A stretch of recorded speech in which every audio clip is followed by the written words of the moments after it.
देखो ये हमारे पास एक टॉपिक है जिसका नाम है IFF, इनवॉइस फर्निशिंग फैसिलिटी। ठीक है, पहले थोड़ा सा पढ़ते हैं फिर इसको डिस्कशन करेंगे। क्या है ये, क्या स्कीम है? देखिए पहले लिखा हुआ है, पहली बात तो ये ऑप्शनल स्कीम है। पहला पॉइंट क्या है? दिस इज ऑप्शनल स्कीम, है ना। अच्छा ये क्या है? Credit transfer from 2A to 3B automatically तरीके से ना, ये इनवॉइस फैसिलिटी है कि आप अपने जो बिल है ना उसका डेटा हाथ से अपलोड कर सकते हो। हाथ से बोले तो बिल को आप, जैसे होता है ना स्क्रीनशॉट भेज के अपलोड कर देना, ऐसे हम कुछ बिलों को अपलोड कर सकते हैं सैंपल। जब हमें पता चलता है कि एक ही पार्टी के बिल हमारे पास बार बार आ रहे हैं और वही डेटा हमें हर बार ही अपलोड करना पड़ रहा है और हमारे पास ज़्यादा लमसम वर्क हो जाएगा, तो हम इसको ऑटोमेटिकली बिल को अपलोड कर सकते हैं। तो ये क्या करेगा, मेरा जो मेरे परचेज के बिल होंगे credit transfer from 2A 3B अपने आप हो जाएगा। 2B मेरा परचेज का डेटा जाता है। लिखा है IFF कब अवेलेबल है? 1 से 13 तारीख। एक तरीके से GSTR 1 ही तो है ना। जब आप अपना डेटा अपलोड करोगे फिर 3B में आपका पता चल जाएगा कि आपका टैक्स पेबल बन रहा है, ये इनपुट कैरी फॉरवर्ड होगा। तो वही 13 तारीख तक, मतलब पता है क्यों है? GSTR 1 नॉर्मल स्कीम वालों को 11 तक मिलती है ना टाइम, 1 से 11 तारीख तक फाइल कर सकते हो। और 13 तारीख मिल जाती है अगर आपने QRMP ली हुई है। QRMP मतलब क्वार्टरली रिटर्न, मंथली पेमेंट वालों को 2 दिन ज़्यादा मिल जाते हैं। तीसरा पॉइंट है, this is what declaration of 2 invoices out of 10 invoices. Spelling mistake है, दिस इज डिक्लेरेशन।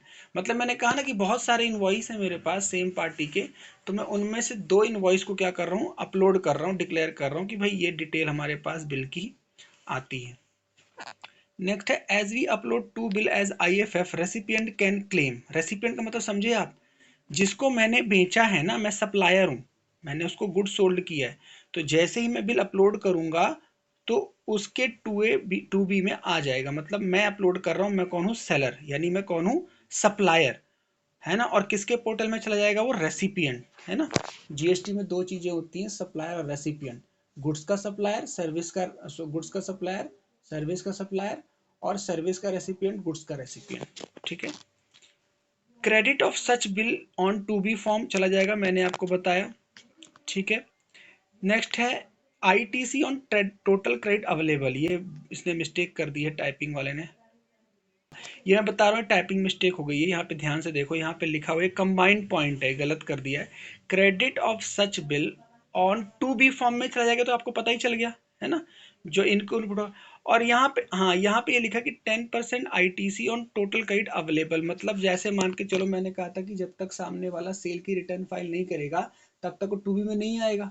मैंने कहा था ना आपको, सेल का डेटा, परचेज का डेटा जब सामने वाला सेलर डालेगा तभी हमारे इसमें पोर्टल में आएगा। ठीक है। तो यहाँ पे कह रहा है कि अगर वो सामने वाला रिटर्न नहीं भी डालता है, यानी मैं सेलर हूँ, मैं चाहता हूँ कि मेरा जो रेसिपिएंट है उसको क्रेडिट मिल जाए, अगर मैं उसको बिल अपलोड कर दूं तो जितने बिल होंगे ना, वो 10% क्रेडिट फिर भी ले सकता है, चाहे भले मैं रिटर्न फाइल करूँ या ना करूँ। समझ में आया? सारा नहीं, 10% तक। ठीक है। This is available only to QRMP। मैंने आपको बताया था एक स्कीम है छोटे मोटे वेंडर्स को QRMP में, जब हमें लगता है कि हमारा इतना टर्नओवर नहीं है, हमारा कंप्लायंस बढ़ जाएगा, तो क्वार्टरली रिटर्न हम देते हैं और मंथली पेमेंट करते हैं। ठीक है। This is for business enhancement, और this is for business enhancement, 2 बार नहीं है बिजनेस। बिजनेस एनहांसमेंट का मतलब क्या है कि जितनी कंप्लायंसेस आपको वैसे नॉर्मल में करनी पड़ती है ना, इस स्कीम में आप पे आओगे तो आपको थोड़ा सरदर्दी कम हो जाएगी। बस ये है, देखो सेलर को भी सरदर्दी कम हो गई और बायर के में भी इनपुट चला गया, और वो क्लेम भी कर लेगा 10% बिना उसके 2B में सारा आए। ठीक है। ये छोटा सा एक टॉपिक है IFF फैसिलिटी। ठीक है। और देखो ना, ऑप्शनल भी है, मतलब बहुत लोग इसको लेते हैं, बहुत लोग नहीं लेते, क्योंकि आजकल तो सारा काम 100% ही आदमी करता है, झमेले में कोई नहीं फंसता। ठीक है, सबको 100% क्रेडिट चाहिए। ठीक है। देखो difference between GSTR 2A and 2B, इसमें क्या है? देखो दोनों ही इनपुट की डिटेल है। इनपुट मतलब आपके परचेस का जो डेटा है वो 2A 2B में आएगा। और मैंने आपको बताया है कि परचेज का डेटा हम मैनुअली हाथ से फीड नहीं कर रहे, वहाँ ऑटो पॉपुलेटेड हमारे सॉफ्टवेयर में आ रहा है। ठीक है।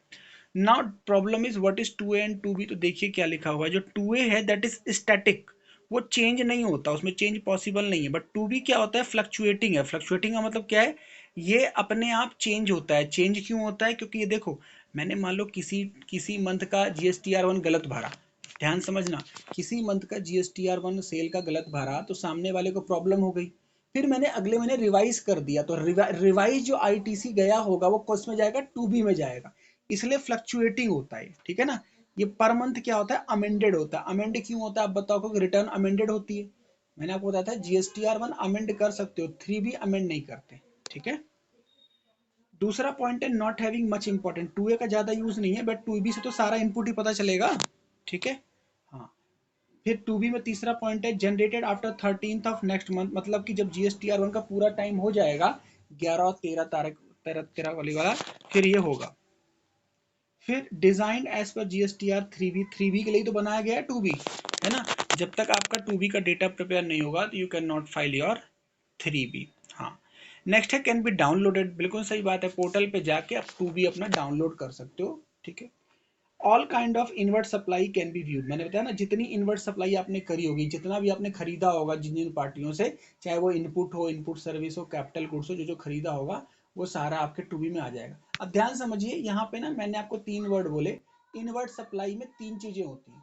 इनवर्ट सप्लाई जो हम करते हैं, खरीदते हैं, उसमें 3 चीजें आती हैं, या तो आपने इनपुट खरीदा, या इनपुट सर्विस खरीदा, या कैपिटल गुड्स खरीदा। तीनों में फर्क क्या है, जैसे मान के चलिए कोई कंस्ट्रक्शन कंपनी घर बनाती है, ठीक है, घर बना के फ्लैट बना के बेचती है, तो उसका इनपुट क्या होगा, रॉ मटेरियल, है ना, वो इनपुट है। इनपुट सर्विस क्या होगी, इंजीनियर, है ना, इंजीनियर की सर्विस ली उसने, ये इनपुट सर्विस है, CA की सर्विस ली, कॉन्ट्रैक्टर की सर्विस ली, these are the input service. Capital goods क्या है, जो उसने मशीनें खरीद रखी है, ठीक है ना, तो वो उसकी कैपिटल अकाउंट्स में एसेट्स बोलते हैं। तो इनका हम तीनों का क्रेडिट ले सकते हैं, 2B में सारा दिखाई देगा। क्लियर, ये हमारा यहाँ पे डिफरेंस खत्म। देखिए व्हाट इज GSTR9, जैसा कि मैंने आपको बताया है, GSTR1 में हम सेल का डेटा देते हैं, है ना।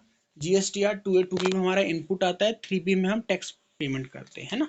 अब एक देखो, गवर्नमेंट को भी पता है कि आपका ना मिसमैच हो सकता है। मिसमैच का मतलब क्या है, महीने की आप जो टर्नओवर बता रहे हो हमको, तो गवर्नमेंट आपके जस्ट क्लैरिफिकेशन चाहती है कि जो आपने हमें मंथली मंथली बताया, क्या साल में भी वही आ रहा है या प्लस माइनस हो गया है, ठीक है ना। तो मतलब मैं ये कहना चाह रहा हूँ कि जैसे कोई बच्चा स्कूल में पढ़ता है तो वो कह रहा है मेरे हाफ ईयरली में इतने आए, क्वार्टरली में इतने आए, और एनुअल में इतने आए, तो मैं जानना चाह रहा हूँ कि जो एनुअल मार्क्स हैं वो क्वार्टरली हाफ ईयरली जोड़ के उतने बन रहे हैं नहीं बन रहे हैं, है ना।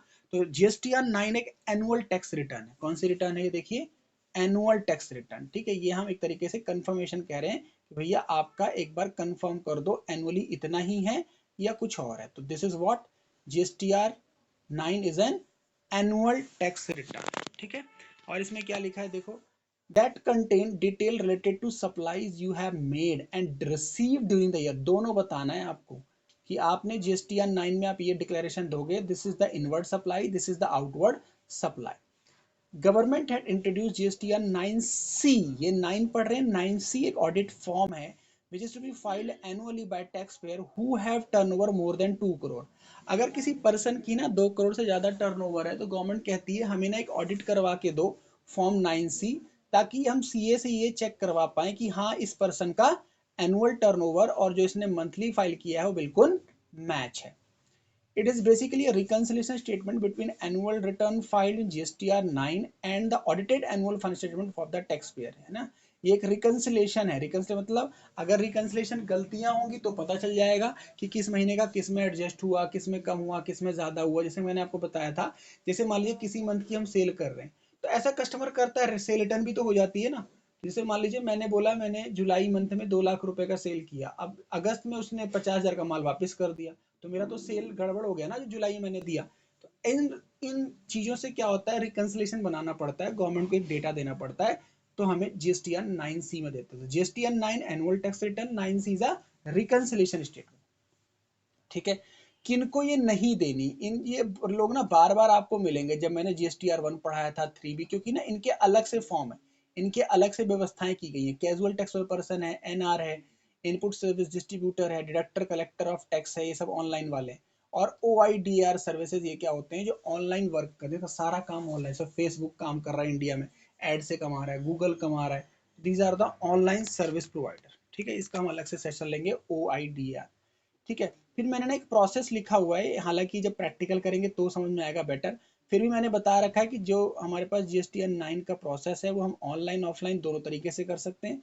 ऑनलाइन का मतलब होता है कि मैं पोर्टल का यूज करके कर रहा हूँ, और ऑफलाइन का मतलब होता है कि GSTR 9 की ना एक यूटिलिटी होती है, यूटिलिटी डाउनलोड करके उसको फिल करके आप अपलोड कर सकते हो, इसका मतलब ऑफलाइन होता है।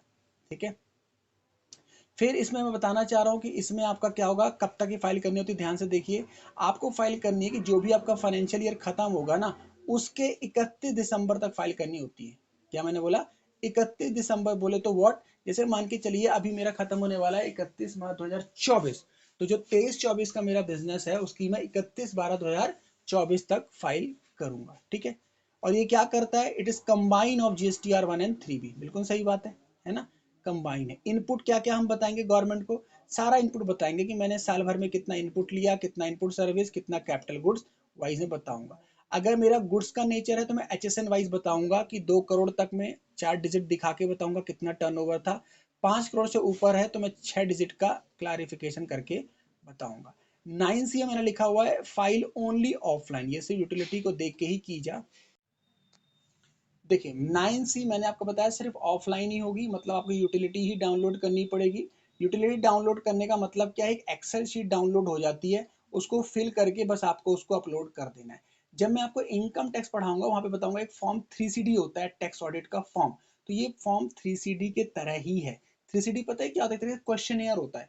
गवर्नमेंट ने ना 3CD इनकम टैक्स में 40 से 50 क्वेश्चन का क्वेश्चन बना रखा है, उसमें हम यस नो डिटेल फिल करते हैं, उसको अपलोड कर देते हैं। This is same like in 3CD. So GSTN 9C is also a questionnaire which is to be downloaded from the portal and just we have to fill and upload it. Right? Clear. तो अभी तक अगर हम बात करें तो मैंने क्या पढ़ा है आपको, GSTN 9 मैंने आपको बताया एनुअल रिटर्न है। ठीक है, 9C मैंने आपको बताया ऑडिट फॉर्म कह सकते हो, रिकंसिलिएशन फॉर्म कह सकते हैं। ठीक है, देखो what is the penalty, penalty norms when you miss the due date, GSTN 9 की ड्यू डेट आपने मिस कर दी, मतलब दिसंबर चला गया, 200 पर डे, समझ रहे हो आप, 200 पर डे आप लगा लो। अगर आप 31 जनवरी को फाइल करते हो तो 30-31 दिन इंटू 200 लगा लो आप। ठीक है, पेनल्टी इन विच ₹100 जाएगा SGST के नाम से और 100 जाएगा CGST के नाम से, मतलब दोनों गवर्नमेंट आपसे 100 रुपए ले लेंगी। Also it is to be noted that total penalty can not exceed 0.25% of total turnover, लेकिन किसी को इतना भी बेचारे को परेशान नहीं करेंगे कि उसकी टर्नओवर से भी ज्यादा चली गई तो पेनल्टी तो लगाएंगे, लेकिन पेनल्टी का अमाउंट जो आएगा वो आपकी टोटल टर्नओवर साल भर की होगी उसका 2.5% ज्यादा नहीं आएगा। ठीक है, मान के चलिए पेनल्टी अगर मैंने आपकी निकाली 10,000 रुपए और आपकी टर्नओवर थी मान लो 1 करोड़, तो 1 करोड़ का 0.25% निकालूंगा, जो दोनों में से कम होगी वो लगेगा आपके ऊपर। ठीक है, क्लियर। तो this is what the penalty. तो ये GSTN 9 और 9C एक साल की एक कंप्लायंस होती है, वो हमें करनी पड़ती है। क्लियर। देखिए ई way bill, e way bill ये क्या है, ई वे बिल थोड़ा सा पढ़ते हैं इसके बारे में।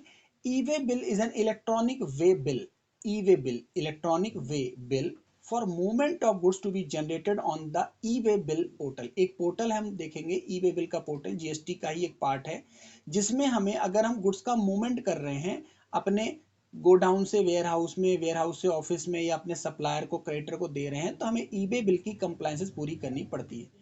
क्या कहती है compliance, GST registered person can not transport good, अगर आप रजिस्टर्ड हो चुके हैं तो एक जिम्मेदारी और आपके पास आती है कि अगर आप अपने गुड्स का ट्रांसपोर्ट कर रहे हैं, एक जगह दूसरी जगह भेज रहे हैं और उसकी वैल्यू 50,000 से ऊपर है जहां से वो जा रही है, तो हम क्या करेंगे, और 50,000 की वैल्यू कैसे देखेंगे, सिंगल इनवॉइस, एक बिल की वैल्यू। ठीक है ना, विदाउट ई वे बिल को हम नहीं भेज सकते, हमको इस वेबसाइट पे जाके गुड्स की सारी डिटेल बता के प्रिंट आउट लेके देना है। तो ये कौन बनाएगा सर, तो मैं आपको बता देता हूँ। ये बनानी है हम किस किस कौन कौन इसको बना सकते हैं। देखिए ये ई वे बिल जो है, पहला तो जो गुड्स भेज रहा है वो बनाएगा। ठीक है, जो गुड्स भेज रहा है यानी सप्लायर, सप्लायर अगर नहीं बना पाता, कोई असमर्थ है, तो ट्रांसपोर्टर बना सकता है, और नहीं तो रेसिपिएंट भी ई वे बिल बना के उसकी एक कॉपी खुद रख ले, एक सप्लायर को दे दे और एक ट्रांसपोर्टर के पास। बेसिकली ट्रांसपोर्टर के पास ये जरूर होना चाहिए क्योंकि गुड्स रास्ते में चेक किए जाते हैं, इसी वजह से अगर आपके पास ई वे बिल नहीं है तो फिर आपके गुड्स कन्फिस्केट भी हो जाते हैं। ठीक है ना, कई सारी मूवी आपने देखी होगी, वहां पे ट्रक रुकवा लेते हैं, सामान जब्त कर लेते हैं, तो ये कंप्लायंसेस पहले वैट में भी थी और यहाँ पे GST में भी। ठीक है, तो जब इसको हम बना लेंगे ना तो गवर्नमेंट आपको एक नंबर अलॉट कर देगी, उसे हम बोलेंगे EBN number. What is EBN? E way bill bill number, जो तीनों को सेम रहेगा, सप्लायर का, रेसिपिएंट का और ट्रांसपोर्टर का। ठीक है, तो मैंने आपको क्या बताया, अगर आपकी इंटर स्टेट सप्लाई है, ठीक है, दो चीजें आप ध्यान से समझिए। एक तो लिमिट वाइज कंप्लायंस है, लिमिट मतलब 50,000 से ऊपर का सामान ट्रांसपोर्ट हो रहा है तो बनाना है, और दूसरा 50,000 से कम भी है लेकिन अगर इंटर स्टेट है, one state to another state है, तो भी आपको करनी। ठीक है, बोलिए। एक तो लिमिट मैंने बताई 50,000, दूसरा मैंने क्या बताया आपको, इंटर स्टेट अगर मूवमेंट ऑफ गुड्स है तो फिर 1 रुपया का सामान जा रहा है तो भी आपको ई वे बिल बनाना है। ठीक है, लेकिन कुछ चीजों में ना गवर्नमेंट ने माफ किया हुआ है। देखिए क्या लिखा हुआ है, inter state movement of goods by principal to job worker by principal state job worker. ठीक है, and inter state supply handicraft goods, इसमें ना माफ है, एग्जेम्प्टेड। देखिए दोनों में माफ है, मतलब मैं सामान कहाँ भिजवा रहा हूँ, मैं ही मालिक हूँ और मैं अपने गुड्स को भिजवा रहा हूँ जॉब वर्कर के पास कि भाई इस पे कुछ काम कर दियो, तो मैं सेल तो कर रही ना। और अगर इंटर स्टेट है और वो कैसी गुड्स है, हैंडीक्राफ्ट गुड्स है, तो माफ है। ठीक है, अच्छा ये मैंने आपको बता ही दिया कौन जनरेट करेगा, या तो जो सप्लायर है वो कर सकता है, ठीक है ना, या ट्रांसपोर्टर या रेसिपिएंट खुद कर सकता है। ठीक है, चलिए ये आप एक बार देख लेना कौन कौन से बिल माफ है, इसको आप रीड कर लेना। बाकी मैंने आपको जो लिमिट बता दी वही एप्लीकेबल है। बेसिकली इसमें ये लिखी हुई है, कुछ जगह स्पेसिफाई की हुई है, उसको नहीं बनाना। एक लिमिटेड एरिया के अंदर जा रही है 20 किलोमीटर तक, नहीं बनाना। अगर सरकार का कोई सामान जा रहा है, बेसिकली कौन सा सामान जो हमारा आर्मी से रिलेटेड होता है, उसमें ई वे बिल की जरूरत नहीं। ठीक है, अब मोस्ट इंपॉर्टेंट आता है वैलिडिटी। देख ध्यान समझिए, वैलिडिटी का मतलब है ई वे बिल कब तक वैलिड है। अब जैसे मान के चलिए एक एक होते हैं बड़े बड़े जो टेम्पू ट्रक होते हैं, बड़े बड़े, उसे बोलते हैं ओवर डायमेंशनल कार्गो। अगर वो उसका हमने ई वे बिल बनाया और वो 20 किलोमीटर तक है, लेस देन 20 किलोमीटर तक, तो एक दिन तक वैलिड है। अगर वो 20 किलोमीटर जितना ज्यादा जाएगा तो एडिशनल एक दिन आपको मिलेगा। इसका मतलब ये होता है कि ये नहीं है कि ई वे बिल बना दिया और 10 दिन में सामान पहुंचा रहे हैं। आपको जितने दिन की वैलिडिटी है उतने दिन में सामान पहुंचा देना है, वरना उसको रिन्यू कराना पड़ेगा रास्ते में ही। ठीक है, ऑनलाइन। और अगर छोटे मोटे उससे जा रहा है वाहन से, तो less than 200 kilometre, one day for every additional, तो यहाँ पे एडिशनल वन डे यहाँ भी मिल जाएगा। ठीक है, ये वैलिडिटी वाला पॉइंट हो गया। ठीक है, और फिर मैंने आपको बताया वैलिडिटी कैसे एक्सटेंड होगी, उसी पोर्टल पे जाके आपको एक्सटेंड करा लेनी है। कितना एक्सटेंड करा लेना है, 8 आवर्स बिफोर। देखिए लिखा हुआ है 8 आवर्स बिफोर आपको अपडेट करा देना है। सर जरूरत क्या क्या पड़ेगी डॉक्यूमेंट की, तो कुछ भी नहीं, इनवॉइस पता होना चाहिए, ट्रांसपोर्ट की आईडी उसमें लगेगी ट्रांसपोर्टर की, और किस माध्यम से जा रहा है, रेल से, एयर से, शिप से, वो आपको उसका गाड़ी नंबर वगैरह बताना पड़ेगा। लेकिन सबसे बड़ी बात, ई वे बिल बनाना था, नहीं बनाया, 10,000 रुपए की पेनल्टी आपके ऊपर लगाई जा सकती है। फिर मैंने ये प्रैक्टिकल पोर्शन लिखा हुआ है, ये जब हम पोर्टल पे करेंगे तो और बेटर समझ में आएगा। कुछ भी नहीं है, आपको एक आईडी पासवर्ड मिलेगा, आप उस आईडी पासवर्ड से फटाफट जाइए, बिल की डिटेल डालिए, ठीक है ना, ट्रांसपोर्टर की डिटेल डालिए, सप्लायर रेसिपिएंट की डिटेल डालिए, एक आपके पास कोड जनरेट हो जाएगा और एक स्कैनर टाइप में एक डॉक्यूमेंट डाउनलोड हो जाएगा। इसका मतलब आपका ई वे बिल रेडी है।